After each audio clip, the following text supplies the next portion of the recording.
Malta, tudo bem? Vamos então a este direto e a este sétimo episódio do Conversas com Alma com a nossa Sandra Caracol. E vou aqui aceitar.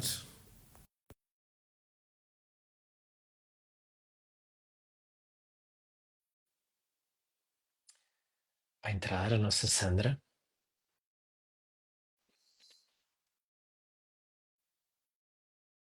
Obrigado às pessoas que estão a entrar. Sandra, tudo Noite. bem? Boa noite. Boa noite. Que bom estares aqui. Muito bom estar aqui. Epá, estou aqui com uma luz que está intensa demais. Muito feliz por estar aqui e obrigada por esta nova oportunidade destas conversas que eu adoro. Estarmos aqui a Sim. falar de temas que são tão. Vai Não ser, é? vai ser muito interessante, sim. Imagino que sim. E obrigado às pessoas que vão entrando, algumas pessoas que eu conheço, outras pessoas do teu público, com certeza. Vamos a isso então, Muito Sandra. feliz por estar. Não faz mal. Vamos, eu vou apresentar-te, vou dizer o título disto hoje, Exato. que é o sétimo episódio do Conversas com Alma com a nossa Sandra Caracol. O título que se escolheu aqui é O Peso Invisível da Educação, como a infância molda os desafios da vida adulta. E não é teaser, porque vamos falar mesmo disto e vamos falar disto com algum interesse e com algum gozo, porque prometemos ser simples, porque é aquilo que nos caracteriza aos dois, não é uma conversa muito técnica sobre isto, é uma conversa bastante prática, porque a Sandra Caracol tem um percurso também ligado à ação na prática e como é que se ajudam pessoas na prática. Então, é mentora e terapeuta emocional especializada em ajudar mães e pais a superarem a autocrítica, a quebrarem padrões emocionais limitantes e a construírem relações familiares mais conectadas e saudáveis, com uma jornada pessoal de transformação de mais de 5 anos de experiência em áreas como inteligência emocional, terapia emocional, comunicação não violenta e educação consciente, entre outras. A Sandra, aqui conosco, Sandra Caracol, combina conhecimento prático com empatia e autenticidade, inspirada pela sua própria história como mãe e pela vontade de impactar famílias, dedica-se a capacitar pessoas a viverem com mais leveza, amor próprio e propósito, criando mudanças que começam dentro de cada um e se refletem no mundo. E que gosto enorme de estar aqui porque conheci a Sandra num contexto, como todos sabem, de cofundadora dos Super Pais e percebi que há uma profundidade e uma humanidade nesta pessoa que eu acho que é serviço público de partilhar.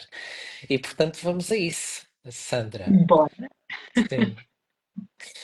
Então, não sei se queres dizer alguma coisa para abrir e depois passamos aqui a algumas explorações de perguntas que tinha.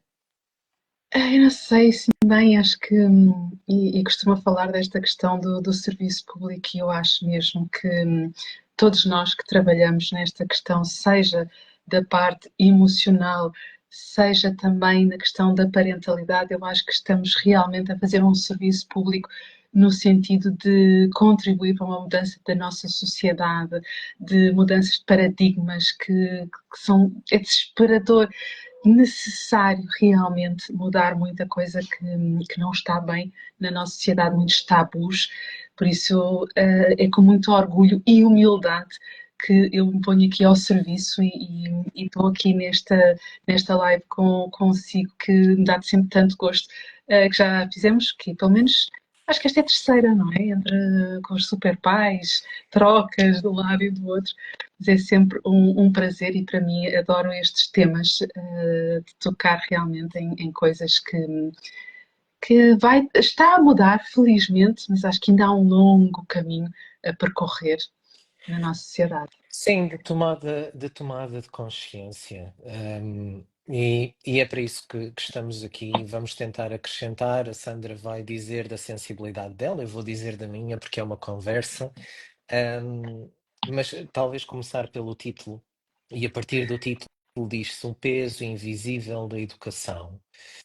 Que peso invisível é que é este da educação que tivemos na nossa vida, Sandra? E porquê peso invisível? Diz-nos Bem, lá, por favor. eu vou falar pela minha própria experiência, Uhum, não é? Porque eu cresci sem nenhuma autoestima nem autoconfiança.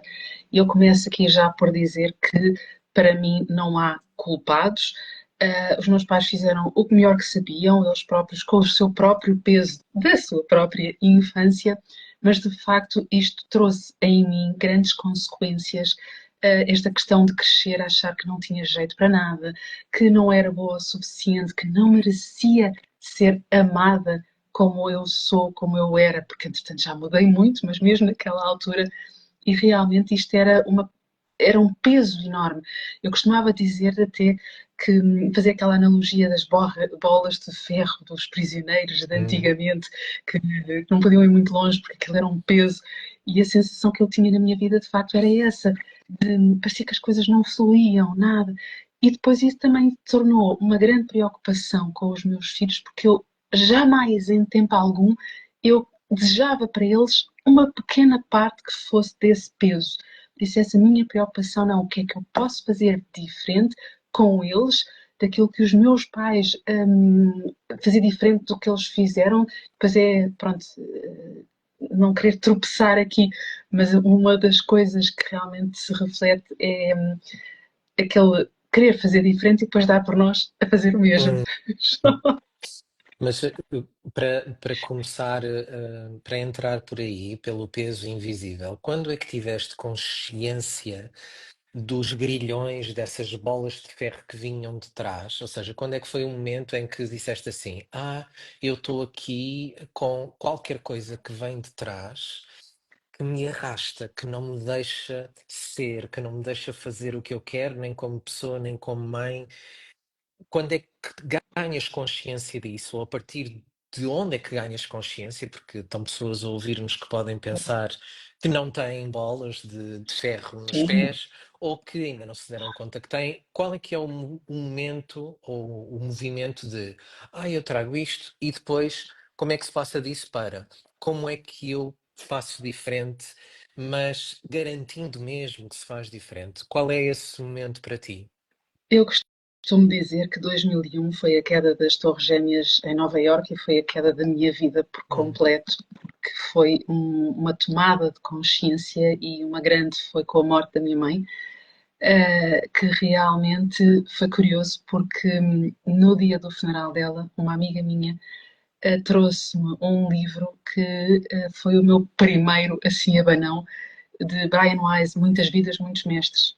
Eu nunca tinha lido nada de desenvolvimento pessoal, de autoajuda, dessas coisas.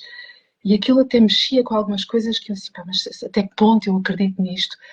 Mas de facto foi começar a perceber uma conjunção de factos, e tendo sido a falecimento da minha mãe uma delas, que me trouxe a sensação de, assim, espera aí, eu não estou a viver a minha vida, assim, de repente eu vejo-me como se estivesse a ver a minha história, mas que não era eu. Depois, a partir daí, veio o meu divórcio, tudo isso, foi muita coisa mesmo, um abrir de olhos muito doloroso, que eu depois dizia assim, ok, eu não acredito em destino, eu acho que, e sendo, ai, peraí, faltaram as palavras, um, sendo espiritual, não estando ligada a nenhuma religião em concreto, mas tendo esse lado muito forte em mim, eu acredito que nascemos com uma missão, com algo que para fazermos da nossa vida e que aquela altura eu dizia assim, mãe, eu estava tão longe, mas tão longe da minha vida, a trabalhar num banco quando vinha de artes, a detestar aquilo, que ia completamente contra muitos dos meus valores principais, de que como eu não estava a ver, a ter consciência, a vida tira-me o tapete debaixo dos pés, eu fico estatelada no chão, minha vida quebrada assim em pedacinhos bem pequeninos, e agora a minha cara reconstrói-te para ver se vais então na direção um bocadinho mais na tua direção daquilo que tu vieste fazer. Era uma analogia que eu contava assim algumas vezes que realmente foi um ano para mim muito doloroso, muito sofrimento. Depois da sequência do meu divórcio, acabei por perder amigos que foram 13 anos de convívio e eu achava que eram meus amigos, afinal não. Cheguei à conclusão que eram só amigos dele, porque quando nós temos ficado amigos, nós os dois, mas eles resolveram que eu deixei de fazer parte, foi muito complicado mesmo ali, não só um ano, mas as consequências desse ano que se estenderam assim um bocadinho mais no tempo. Mas é interessante, sabes o quê? Na tua história, é interessante que ah, o peso do que vem de trás, a partir do momento em que levas um choque traumático com o falecimento da tua mãe, é interessante que escolhas abrir, e questionar e ver-te de fora, que é sempre um momento que o choque traumático nos dá, é o que é que foi isto que me aconteceu, que eu não estava à espera que me acontecesse e eu não consigo processar. É isso que é trauma e dá-nos sempre a possibilidade quase de nos vermos de fora. Mas a maior parte do que constitui o ser humano, quando leva em choque, defende-se. E tu escolhes, num momento de choque, abrir para fora, abrir para uma outra zona, abrir perante o desconhecido. E isso tem um nome, chama-se coragem, e chama-se também capacidade e capacidade de mobilização, de recursos, de resiliência. Mas, mas para as pessoas que nos estão a ouvir, só dar esta nota que é quando nós temos muita necessidade de rigidificar e de nos defender, normalmente é porque já estamos fora de pé, porque não estamos muito no nosso lugar. E estamos muito sobre este peso invisível de qualquer coisa que a gente pode não saber muito bem o que é, e que a Sandra identifica como o peso da educação, e a educação aqui também já vamos a isso, não é? Mas à partida, quando nós estamos no nosso lugar, estamos confortáveis, não estamos desconfortáveis. É a zona de Era conforto, essa a não é? nota, porque a Sandra é alguém que consegue dizer assim: eu estou brutalmente desconfortável, estou no meu pior, mas vou abrir para fora disto. Vou aproveitar para abrir para fora disto. Um, Poderias perfeitamente estar em desconforto, estar em defesa, estar no teu pior e decidir ainda fechar-te mais para Muitas dentro do sítio onde pessoas, estavas. infelizmente, não é? Sim. Tendo Um, trabalhado num banco com ambientes muitas vezes altamente tóxicos, uh, convivi com pessoas exatamente que estão tão fechadas no seu sofrimento, tão inconscientes. Estava a falar aquele. Eu acho que uma das coisas que para mim me custou muito a perceber a diferença entre quem sofre e tem essa consciência do que é que, por exemplo, me fizeram a mim, eu não vou repetir, eu quero fazer diferente, e as outras pessoas que sofrem, que, por exemplo, vêm de um ambiente onde foram vítimas de violência doméstica e vão repetir o mesmo padrão. E aquilo durante muitos anos fez muita confusão. Para mim, é esta questão de ter essa consciência de que eu estou a fazer algo que me magoa a mim e eu não quero repetir. E há pessoas que não têm, e eu falo muitas vezes, mas como é que é possível? Pessoas que me dizem, mas ele é estúpido, é isto, é aquilo. Não, é apenas não tem consciência do que é que está a fazer, que realmente aquilo está a magoar e agora falando como psicanalista, tenho razão, isto faz sentido, esta diferença de ter ou não consciência do que é que, do impacto das nossas ações nos outros. sim, faz sentido, Sandra. Isso é uma conversa muito comprida que nos ia levar para Pois, fora deste âmbito, mas estamos para quem quiser pesquisar sobre isso, e podemos fazer conteúdos sobre isso e toda uma outra conversa sobre isso, se quiseres. Mas é o tema da identificação, e da elaboração do lugar de vítima e de quem consegue elaborar de facto o lugar de vítima do que me aconteceu e elaborar e sair disso construindo qualquer coisa diferente. ou quem não consegue elaborar o lugar de vítima, isso vai identificar o agressor para se defender.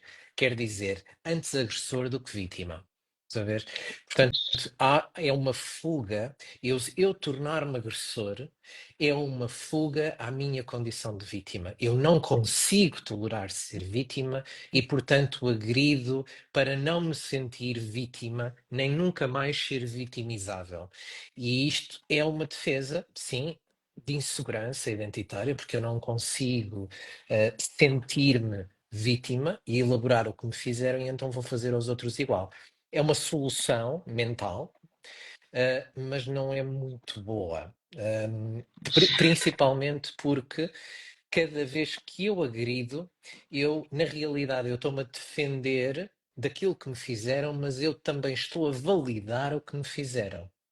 E a exato. sofrer com isso outra vez. Portanto, é o agressor também se retraumatiza no processo e Claro que sofre sim, no processo, ao claro que contrário sim. do que muita gente Não, não, possa pensar.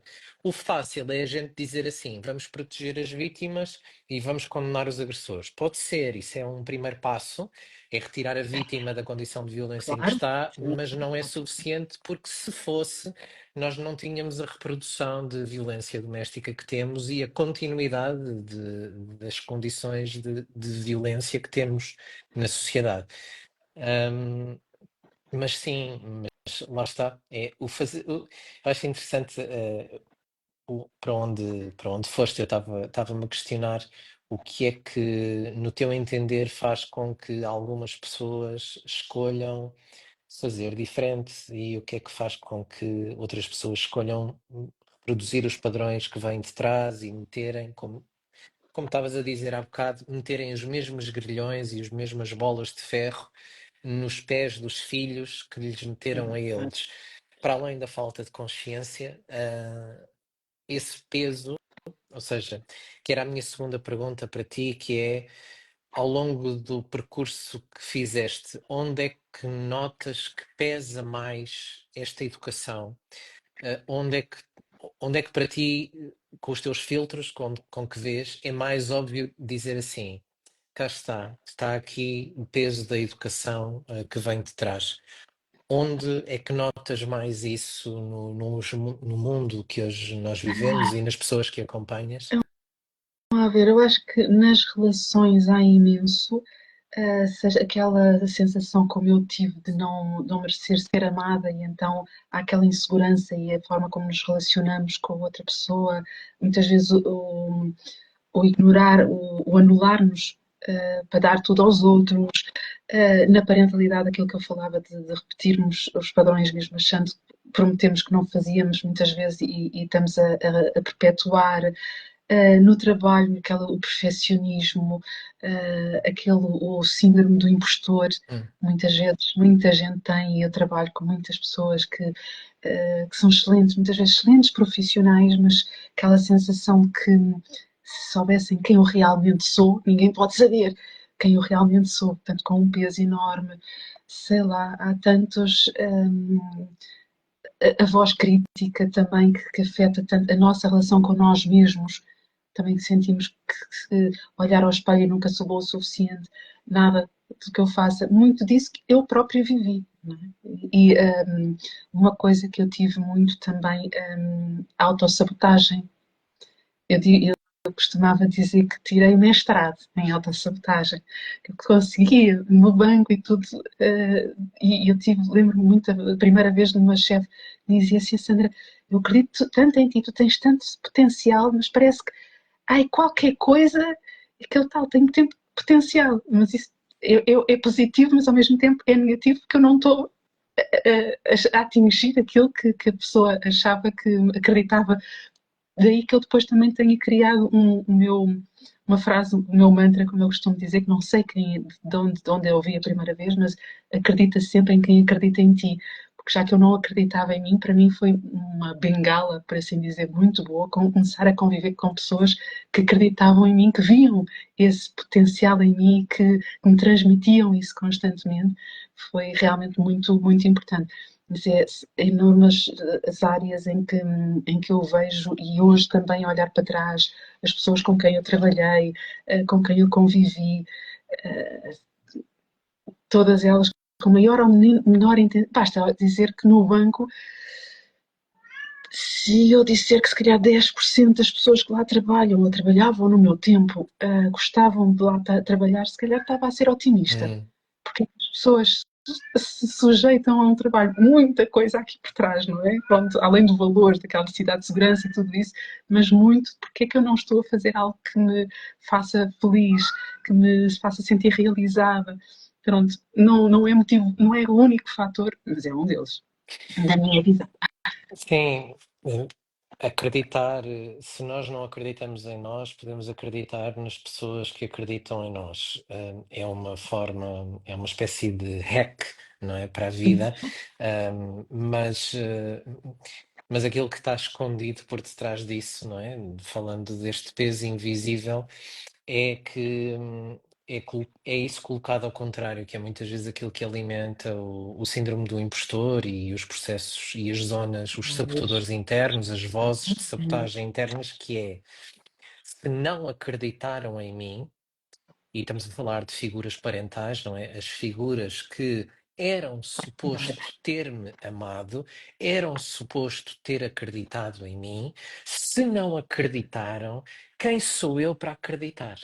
Quem sou eu para pôr em causa, não é? A sabedoria ou a inteligência ou a visão dos adultos, que é muitas vezes aquilo que as crianças sentem, que é o adulto, que é aquele ser que sabe tudo, não é? Estamos a pensar numa criança pequena, que olha assim para cima e que pensa assim: o adulto é uma espécie de Deus que sabe tudo sobre o mundo e que Exatamente. olha para mim, para uma criança, e vê alguém que não vale nada, que nunca vai chegar a lado nenhum, que não é suficiente, e a criança internaliza isso e organiza uma voz interna que reproduz aquilo e que é interessante teres feito a volta ao contrário, mas que a primeira voz que as pessoas ouvem é: se não acreditaram em mim, se estas pessoas que eram suposto acreditar não acreditam, então quem sou eu para pôr em causa estas pessoas?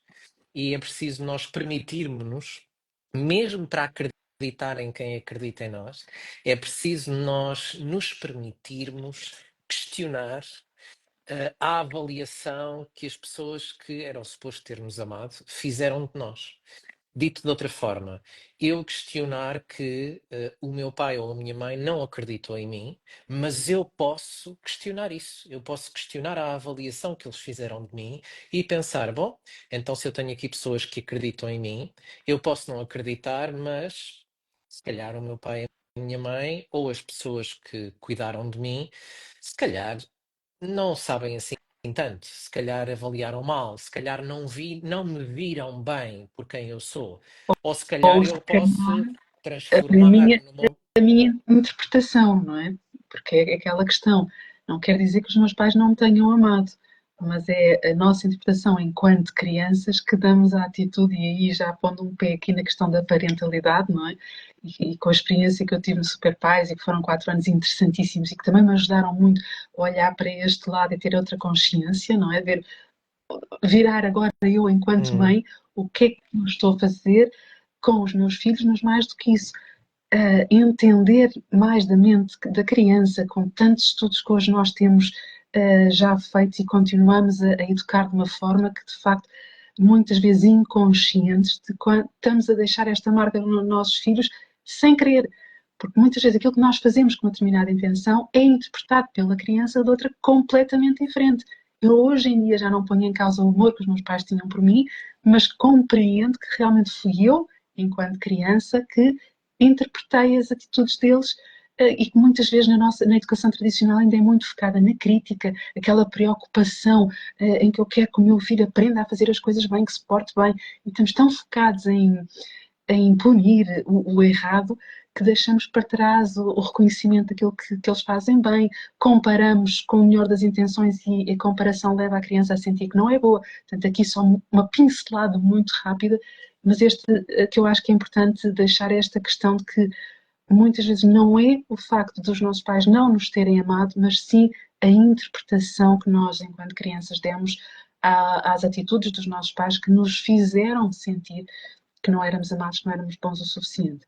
que eu hoje reconheço que foi o meu caso. Não fui vítima de maus tratos, nem nada assim. Mas pronto, houve algumas coisas que aconteceram que me fizeram realmente perder completamente a minha autoestima e autoconfiança, porque todos nascemos com ela, não é? Sim, agora só provocar-te, apesar de eu saber que não é isso que queres dizer, mas provocar-te a dizer uma coisa.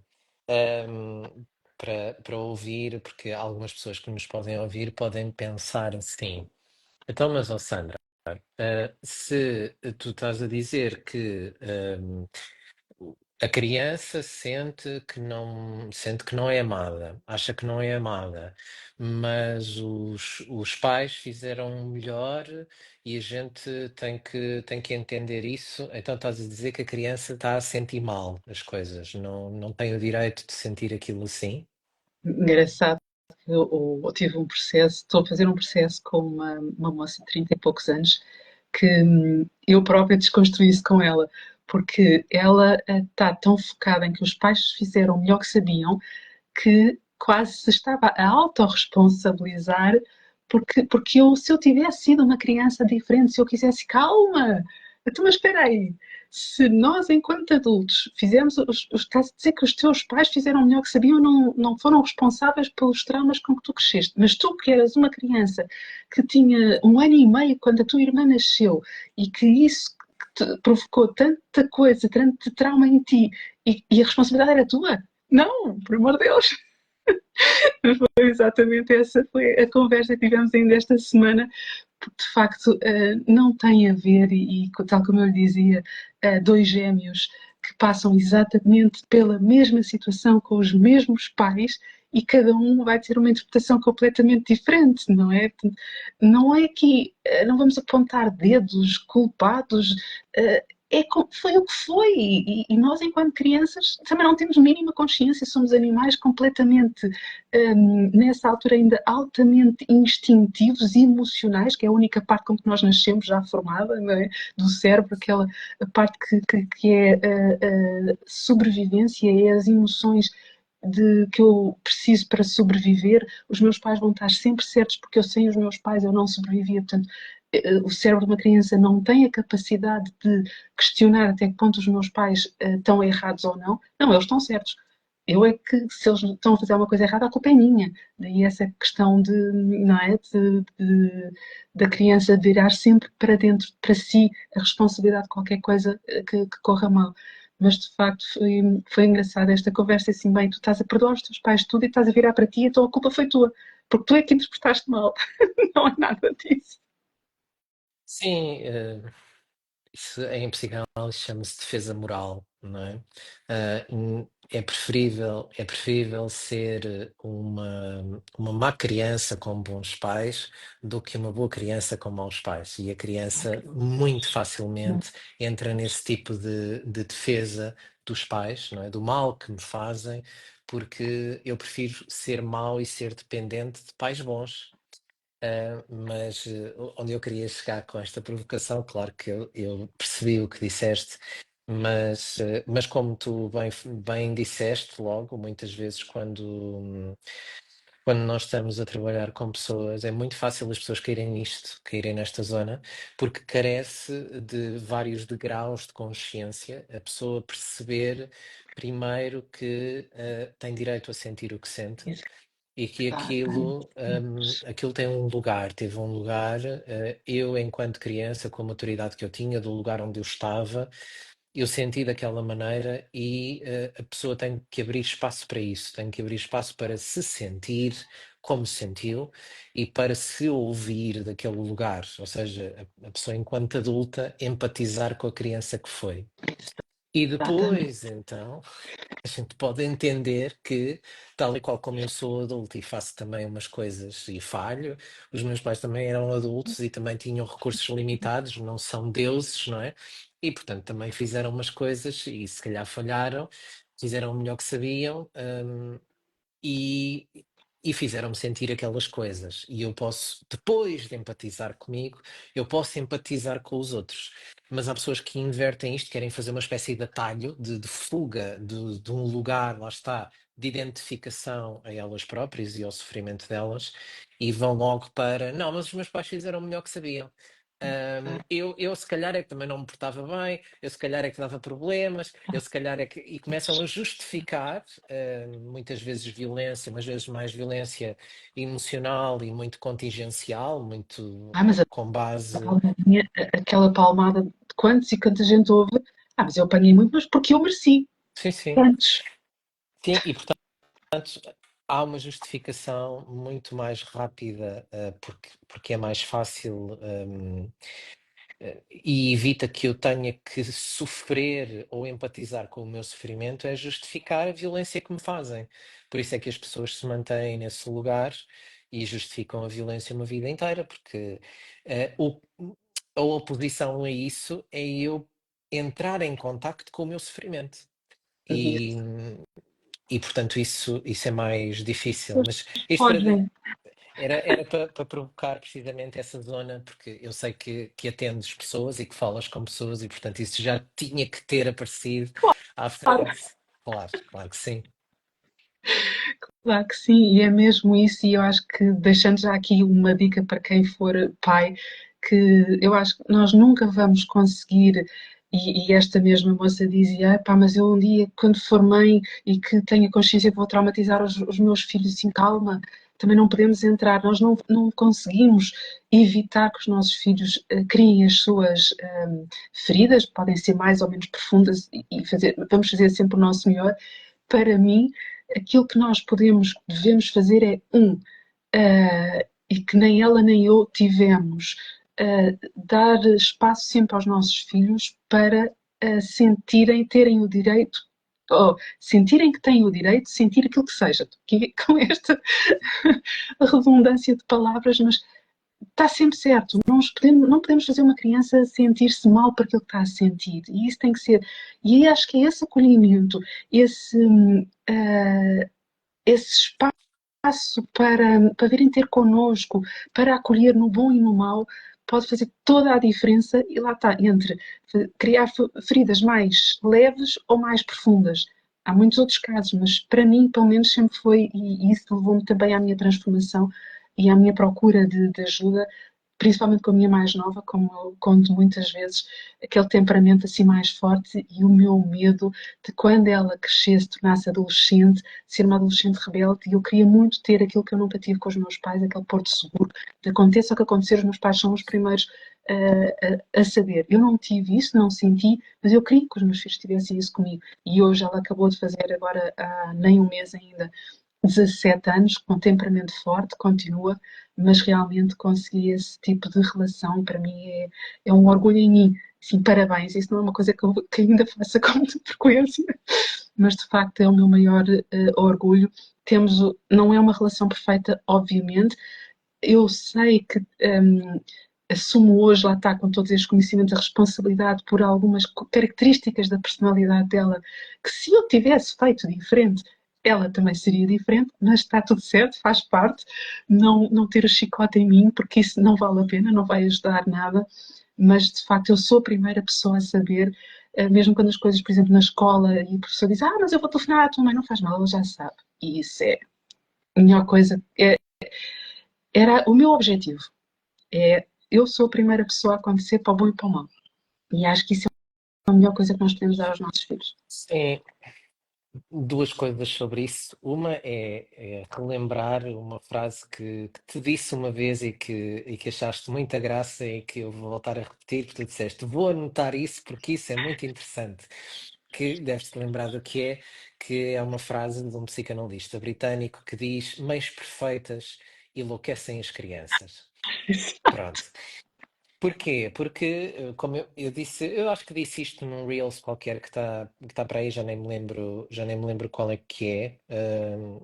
Acho que até é um Freud explica que é a mãe perfeita ou qualquer coisa assim do género, em que eu digo qualquer coisa do género, que é uma desconstrução desta frase de Donald Winnicott, que é qualquer coisa do género. E se a mãe for perfeita, quem sobrará então para ser imperfeito e para não prestar para nada. Sobra a criança. Portanto, o Isso. ponto é a mãe perfeita. A mãe não deve ser perfeita. A mãe não é Não suposto ser um ser humano pode. perfeito. Não é um Buda iluminado. Não vai fazer tudo certo.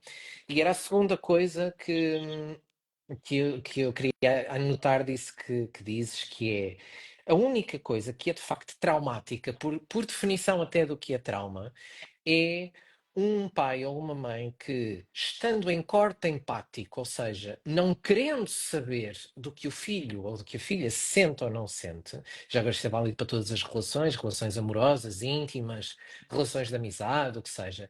A partir do momento em que eu faço qualquer coisa que produz um choque emocional no outro e a seguir não quer saber de ajudar a elaborar aquilo, ir à relação, ajudar a elaborar aquilo, ouvir, acolher que o que o outro tem a sentir e a dizer sobre aquilo, aí é que é a questão. Agora, não se pode garantir que nunca se vai dizer ou fazer nada que provoque algum tipo de choque traumático. Isso é uma garantia. É uma garantia para todos os pais e para todas as mães que estão a ouvir. É uma garantia que vamos fazer sempre coisas que que a criança, o adolescente, o Ouvir. filho, a filha não vai conseguir elaborar bem.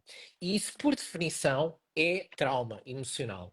Não conseguiu elaborar, aquilo fica cru ali. E nós, a seguir, vamos na direção, que é isso que se faz depois em terapia, vamos na direção do outro à relação ajudar a mastigar aquilo. Que é a única coisa que faz a diferença entre, no meu entender, entre uma pessoa humanizada e uma pessoa não humanizada, entre o que é ser predominantemente relacional e ser predominantemente narcísico, que é quando eu me dou conta que o outro está em sofrimento, eu vou na direção do outro ou afasto-me e defendo-me do outro e não quero saber. É isto, porque de resto vamos todos fazer coisas, porque é isso que é a vida, não é? Vamos todos fazer coisas, o melhor que sabemos, a maior parte das vezes, e vamos Na nossa provocar vida, que sofrimento aos outros. é perfeitamente imperfeitos, não é? Que nós somos. E há que assumir isso. E mesmo para os nossos E filhos. sempre em Porque é quando nós estamos evolução. nessa Sim. posição de sermos mães ou pais perfeitos, isso não existe. E os nossos filhos que vão ver, às vezes sentir as nossas imperfeições, não, como é que é? Eles veem-nos como perfeitos, sempre. Nós temos sempre razão enquanto adultos, enquanto pais. Eles que não conseguem atingir a nossa perfeição, então, pá, eu não sou bom, eu não valho nada porque os meus pais não me sentem raiva, os meus pais não choram, os meus pais não isto, e eu é que sinto isto, então eu não consigo ser como eles, eu não sou bom. Portanto, essa perfeição realmente é, Tóxica. é exatamente tudo, completamente Claro, sim. impossível e torna-se Sim. tóxica, exatamente. Não há hipótese. Sim, e também é na falha, ou seja, é a partir da falha que nós crescemos. Isto é um lugar comum. Ah, é a partir da falha que nós crescemos. É um lugar comum isto, Sofrimento. mas na realidade, se um pai ou uma mãe não tiver um modelo, não é de que é perfeito. É eu sou imperfeito e falho, mas E está o tudo que é que eu faço a partir da falha? E este é o modelo para passar às crianças, porque as crianças, como nascem sem saber lidar com elas próprias e com a realidade, a única garantia é que vão falhar, vão fazer coisas e não lhes vai correr bem. Ok, e o que é que fazem a partir disso? Esse é que é o modelo a passar, é o modelo de resiliência, é o modelo de contenção e de elaboração da frustração, é um modelo de construção a partir da falha, que é para não sentirem que não podem falhar, não podem mostrar que falham, têm que se mostrar perfeitos, têm que ser perfeccionistas e têm que ser... Mas a partir daí, mesmo que eu não mostre que falho, eu vou saber que não sou perfeito, e aí vem síndrome de impostor, vem sabotador interno, vem todas essas macacadas. Portanto, a questão aqui é como é que um pai ou uma mãe passa de uma forma regulada, de uma forma humanizada, não é? Que é isso que é a tua área de atuação. Como é que, já agora faço a pergunta, não é? Em vez de dar a resposta, faço a pergunta assim: como é que um pai ou uma mãe passa de uma forma humanizada, um modelo construtivo de lidar com a falha? Eu acho que temos que começar, e foi o meu primeiro passo, por olhar para nós, para essas tais dores que estávamos a falar Hum, há bocadinho, que a maior parte de nós evita, não é? Mas o facto é que nós não queremos olhar para ela, mas ela está dentro de nós e nós, pelo menos por mim falo, eu vivia constantemente com uma tristeza interior, não estava bem comigo mesma. Por isso, o não olhar para ela é apenas uma fuga, mas não é de não sofrer, porque sofrer estamos a sofrer. É apenas evitar sair dela, olhar para aquilo que nos feriu, que nos dizer, eu tenho uma cicatriz aqui que não se deve conseguir ver, que parti a cabeça com os meus 6 anos. E isto cicatrizou, está cá, vê-se, mas não dói. Agora, realmente, nós podemos atingir isso com as feridas que nos ficaram da infância, mas quando nós não queremos olhar para a dor, a ferida não está assim. Eu, se eu toco, dói, porque está uma ferida. Então eu estou constantemente, eu posso não olhar, não querer olhar para ela, mas eu estou a senti-la. Apenas não faz-te conta que está tudo bem, que é aquilo que infelizmente a maior parte das pessoas continua a fazer, a escolher fazer. E o que eu acho é que nós temos realmente de olhar para nós, de curar essas feridas, porque realmente fiquem de forma a que, principalmente os nossos filhos, que são peritos em tocar nelas, eles vêm, por isso é que eu gosto muito da expressão, que há quem diga que horror, não, mas nossos filhos, nossos mestres, não no sentido que eles não têm, enquanto criança, nos ensinar alguma coisa da vida, porque nós somos muito mais experientes, claro que sim, mas de a capacidade de, espera aí, o meu filho faz isto e eu reajo muito mal. O meu filho, como uma mãe que me dizia há pouco tempo, que a filha foi para a cama a chorar e eu já não gosto de ir, és a pior mãe do mundo. E ela fica a sofrer com aquilo. Porquê que aquilo fica a sofrer? Porque tem uma ferida lá dentro de que está a dizer atenção, isto aqui é para tu curares, porque não estás bem. Há aí qualquer coisa em ti, não é? Como aquele, o brasileiro gosta de dizer, o bateu, doeu, agarra que é teu.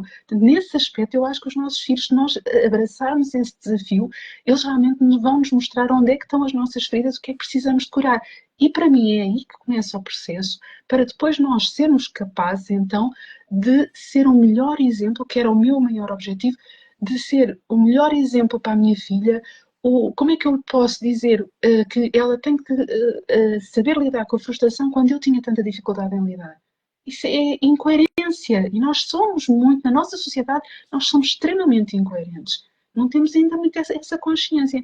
Mas para mim tem que começar por nós. Por isso também agora o meu projeto Growing Together, crescer com os nossos filhos, abraçar esse desafio de olhar para as nossas dores, para as nossas feridas e assim, não, por mim, pelos meus filhos, eu quero fazer melhor para poder ser o melhor exemplo, porque se eu não cuido de mim, eu estou a dizer aos meus filhos, não vale a pena cuidar de ti, quando não é nada disso que eu quero, nenhuma mãe quer, mas muitas, a tal incoerência, queremos que eles façam o que a gente lhes diz, não queremos que eles façam o que nós fazemos.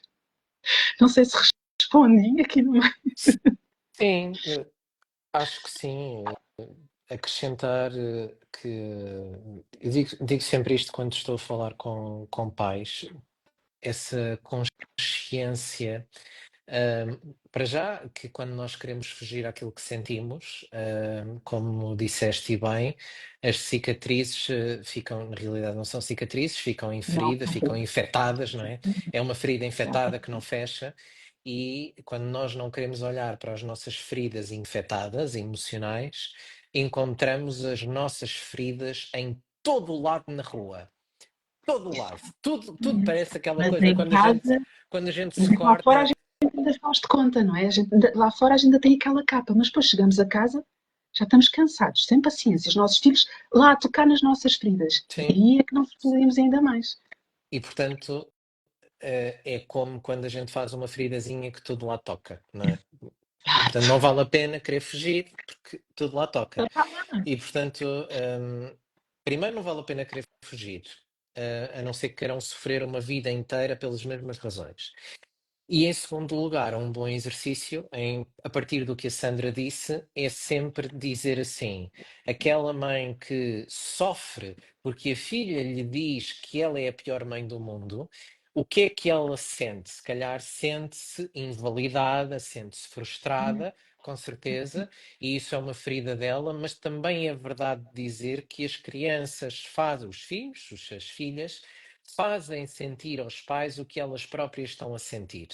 E isto Porque estão a sofrer, claro que é um sim. exercício interessante que é engraçado. Eu estou a sentir com isto que a minha filha me disse frustração e invalidação. Será que não é isto que ela está a sentir na relação comigo? Invalidada e frustrada? Por que será? Vamos lá tentar perceber.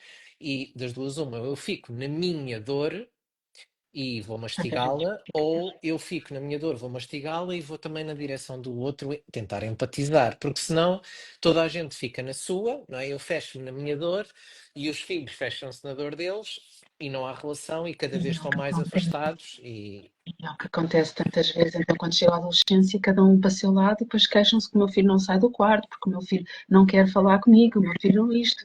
Porque cada um, ao longo da infância, até chegar à adolescência, já houve um bocadinho essa dificuldade de empatizar.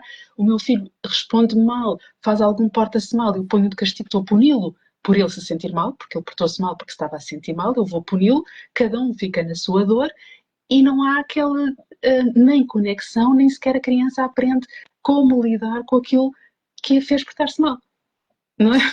pois, e é verdade dizer, eu acrescentaria assim, que a criança porta-se mal porque não sabe lidar com qualquer coisa que está a sentir.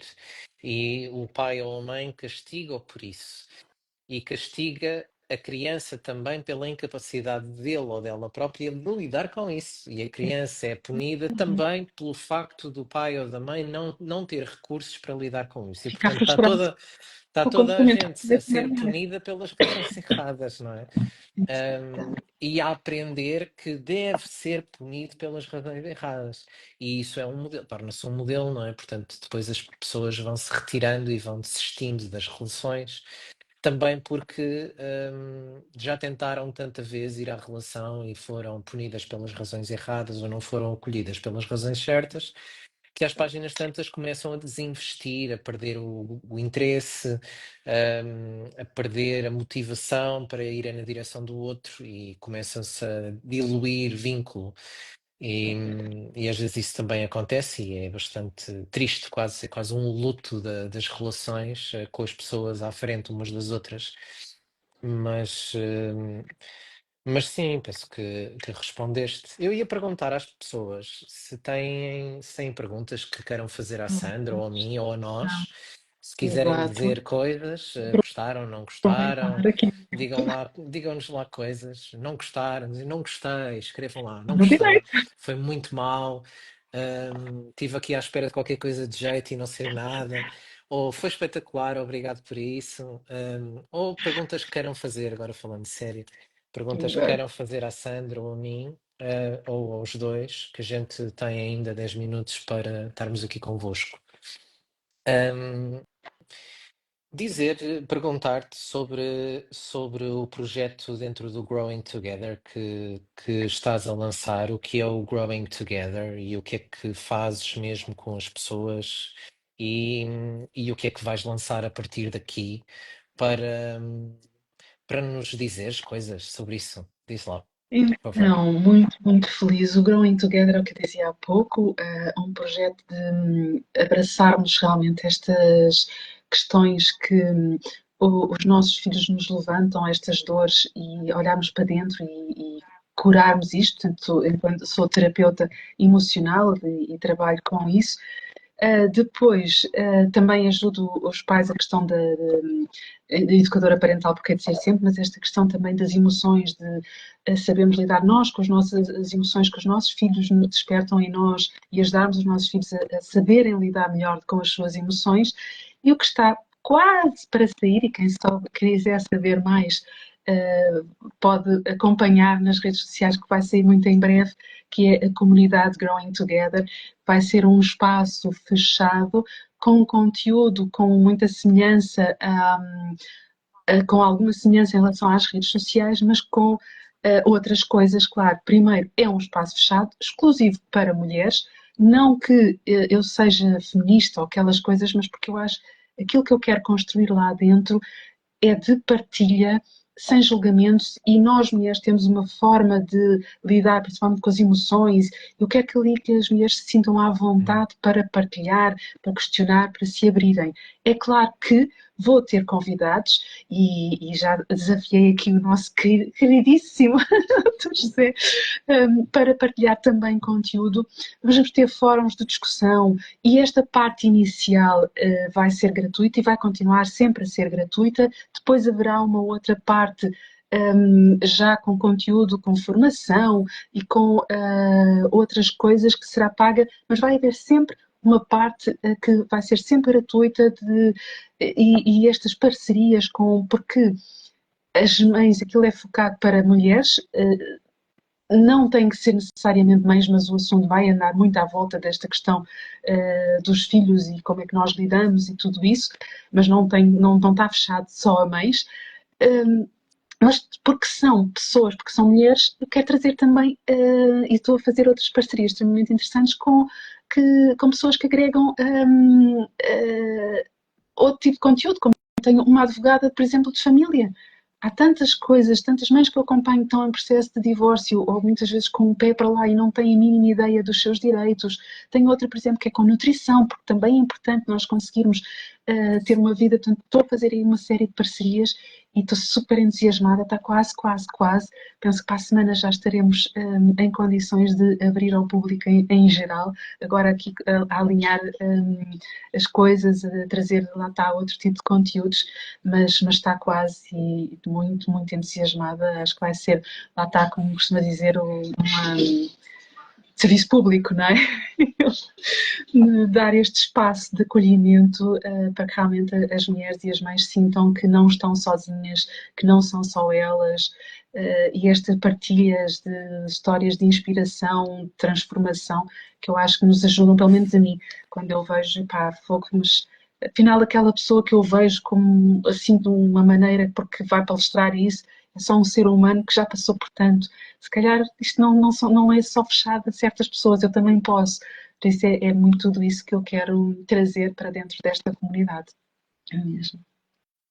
E é um trabalho muito digno, sabes? Porque te vou vendo e vou vendo as tuas partilhas e gosto sempre de trazer pessoas que estão nas redes sociais para mais do que entreter. Eu acho que as redes sociais são uma janela, não é? Esta janela onde nós estamos, são uma janela para o outro lado, onde estão as pessoas e onde estão todas as pessoas a quem eu agradeço as mensagens que foram deixando aqui, que é um gosto e é a razão pela qual nós estamos aqui deste lado da janela, deste lado, que é trazer qualquer coisa mais do que entretenimento, qualquer coisa mais do que passar tempo e não alterar nada, ou eu rir-me um bocado, que também é importante, mas como é que a gente traz um bocadinho mais de consciência, um bocadinho mais de transformação, um bocadinho mais de construção da relação da pessoa com ela própria e da relação da pessoa com os outros, como é que a gente passa instrumentos e se não é isso que é serviço público hoje em dia, eu não sei o que é que será das pessoas como tu, que estão desse lado e que passam o dia a pensar também como é que podem acrescentar, porque quando nós estamos a pensar o que é que vamos publicar e que vídeos é que vamos gravar, e o que estamos a pensar é nas pessoas que estão desse lado, na janela, não é? Não é propriamente só no que me apetece. Claro que quando eu comecei nas redes sociais, eu pensei assim: o que é que me apetece gravar hoje? Hoje em dia já não penso muito assim, porque fui percebendo que há pessoas do outro lado e que isto não é só um exercício do que apetece, é um exercício de acrescentar qualquer coisa numa linguagem que as pessoas entendam, porque eu não estou a falar para mim, tu também não estás a falar para ti, estás a falar para quem está do outro lado e que pode acordar amanhã com um bocadinho mais de informação, ou de recursos, ou de instrumentos, ou de um filtro diferente, uns óculos diferentes para ver a realidade dela, que faça com que ela viva melhor e com que os outros à volta vivam melhor também. E eu revejo-me